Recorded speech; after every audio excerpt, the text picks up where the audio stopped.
महाभारत को महाकाव्य रूप में लिखा गया भारत का ऐतिहासिक और दार्शनिक ग्रंथ माना जाता है। ये विश्व का सबसे बड़ा महाकाव्य ग्रंथ है। इसमें लगभग 1 लाख श्लोक हैं, जो इलियड और ओडिसी से 7 गुना ज्यादा माना जाता है। महाभारत का एक छोटा सा हिस्सा मात्र है गीता। महाभारत में वेदों और अन्य हिंदू ग्रंथों का सार मिलता है। महाभारत को महर्षि वेद व्यास जी ने लिखा था। महाभारत युद्ध कब, कहां, क्यों और कैसे हुआ था? महाभारत का युद्ध कब हुआ था? शोधकर्ताओं के अनुसार महाभारत का युद्ध 22 नवंबर 3067 ईस्वी पूर्व हुआ था। तब भगवान श्री कृष्ण 55 या 56 वर्ष के थे। हालांकि कुछ विद्वान मानते हैं कि उनकी उम्र 83 वर्ष की थी। महाभारत युद्ध के 36 वर्ष के बाद श्री कृष्ण भगवान ने देह त्याग दी थी। इसका मतलब 119 वर्ष की आयु में उन्होंने देह त्याग किया था। आर्यभट्ट के अनुसार महाभारत युद्ध 3137 ईस्वी पूर्व में हुआ। पुराणों के अनुसार श्री कृष्ण की आयु 125 वर्ष बताई गई है, जबकि ज्योतिषों के अनुसार उनकी आयु 110 वर्ष थी। ज्योतिषों के अनुसार कलियुग के आरंभ होने से 6 माह पूर्व मार्गशीर्ष शुक्ल 14 को महाभारत का युद्ध का आरंभ हुआ था, जो 18 दिनों तक चला था। कलियुग का आरंभ श्री कृष्ण के निधन के 35 वर्ष पश्चात हुआ। महाभारत ग्रंथ की रचना कब हुई थी? विद्वानों का मानना है कि महाभारत में वर्णित सूर्य और चंद्र ग्रहण के अध्ययन से पता चलता है कि इसकी रचना 31वीं सदी ईस्वी पूर्व हुई थी, जबकि आमतौर वर्तमान के शोधकर्ताओं के अनुसार इसकी रचना काल 1400 ईस्वी पूर्व की मानी जाती है। ताजा शोधकर्ताओं के अनुसार ब्रिटेन में कार्यरत न्यूक्लियर मेडिसिन के फिजिशियन डॉक्टर मनीष पंडित ने महाभारत में वर्णित 150 खगोलीय घटनाओं के संदर्भ में कहा है कि महाभारत का युद्ध 22 नवंबर 3067 ईस्वी पूर्व को हुआ था। उस वक्त भगवान कृष्ण 55-56 वर्ष के थे। इसके कुछ माह बाद ही महाभारत की रचना हुई मानी जाती है। शोधकर्ताओं के अनुसार वेद व्यास जी के महाभारत को 3 चरणों में लिखा गया था। पहले चरण में 8800 श्लोक, दूसरे चरण में 24,000 और तीसरे चरण में 1 लाख श्लोक लिखे गए।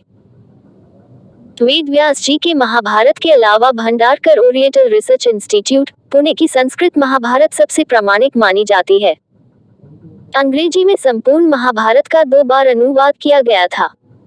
पहला अनुवाद 1883-1896 के बीच किसारी मोहन गांगुली ने किया था, और दूसरा अनुवाद मनमंथनाथ दत्त ने 1895 से 1905 के बीच किया था। 100 साल बाद डॉक्टर देबरॉय तीसरी बार संपूर्ण महाभारत का अंग्रेजी में अनुवाद कर रहे हैं। महाभारत का युद्ध कहाँ हुआ था? महाभारत का युद्ध कुरुक्षेत्र में लड़ा गया था। कुरुक्षेत्र हरियाणा में स्थित है। लड़ाई के लिए कुरुक्षेत्र का चयन श्री कृष्ण ने ही किया था।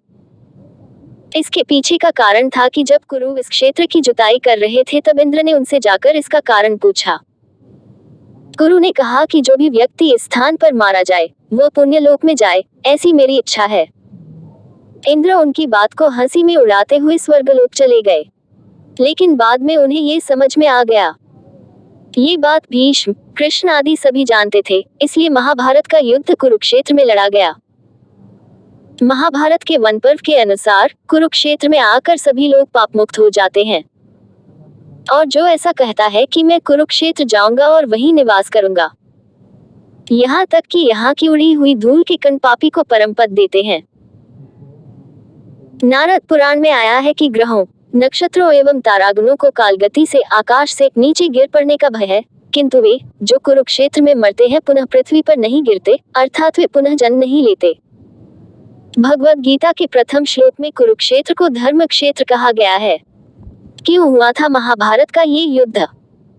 कुरुक्षेत्र में कौरवों और पांडवों के मध्य कुरु साम्राज्य के सिंहासन की प्राप्ति के लिए युद्ध लड़ा गया था। हालांकि युद्ध लड़े जाने के और भी कई कारण थे। कहते हैं कि यदि कौरव पांडवों को 5 गांव दे देते तो युद्ध नहीं होता। दूसरा कारण ये कि यदि कौरव और पांडव जुआ नहीं खेलते तो युद्ध नहीं होता। चलो, यदि खेल भी लिया था तो द्रौपदी को दांव पर नहीं लगाते तो भी युद्ध टल जाता। तीसरा कारण यह है कि यदि द्रौपदी दुर्योधन को अंधे का पुत्र अंधा नहीं कहती तो उसका चिरहरण नहीं होता और ना ही युद्ध होता। कैसे हुआ था महाभारत का युद्ध? महाभारत के युद्ध में रथ, घोड़े, हाथी, ऊंट के अलावा कहते हैं कि वायुयान का भी उपयोग किया गया था। अस्त्र और शस्त्र दोनों ही अलग अलग प्रकार के घातक हथियार थे। अस्त्र उसे कहते थे जो किसी मंत्र या किसी यंत्र द्वारा संचालित होते थे, और शस्त्र उसे कहते थे जो हाथों से चलाए जाते थे। अस्त्रों को मंत्रों द्वारा दूरी से फेंकते थे, जैसे पाशुपतास्त्र, ब्रह्मास्त्र, गरुड़ास्त्र आदि। उक्त सभी को दिव्यास्त्र कहते थे। शस्त्रों को हाथ से भी चलाया जाता था। शस्त्र दो प्रकार के होते थे, यंत्र शस्त्र और हस्त शस्त्र।